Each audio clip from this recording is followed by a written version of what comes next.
ba kurati na taimaka wai kina magana kamar ido ka baya din ba kurati chief kina sai ka je haka chief gidan kaza na yi to ni man ka ne ai akai magana yarinya na da ande zai msire da ita kisi har yanzu bai mu hada kayan saboda duka kayan da muna sai ba cha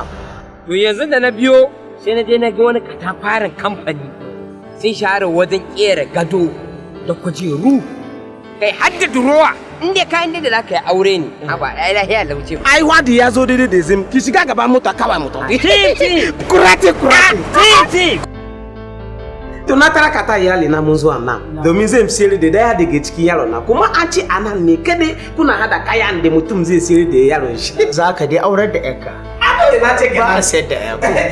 to insha Allah ba matsala ka zo inda ya dace kuma gaskiya muna da labarin ingancin kayan ku wannan haka yake exactly wannan haka yake exactly to bismillah mu je ku gani a ranga lallai gidan nan nawa ashe dai ban yi zaben tumun dare ba wajen zuwa sayan kayan shirya gidana kama daga falo na har cikin kicin dina lallai ba kamfanin da ya dace sai kamfanin SD Interior Design a kamfanin SD Interior Design a kamfanin ne za ku sai kujeru da gadaje da kayan da za ku shirya kicin ɗinku wane ture cikin sauki a SD Interior Design za ku iya kai gyaran kujerunku a maida muku su yadda kuke so don haka ina hotel ko ma'aikatan gwamnati da kamfanoni ga damar da za ku dama don sayan kujeru na gida da office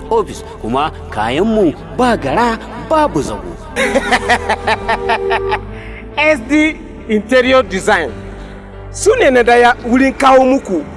kayayyakin kawa na gida irin wanda kuna so don haka ku tabbatar da kun zo SD Interior Design. SD Interior Design muna nan ne a lamba 27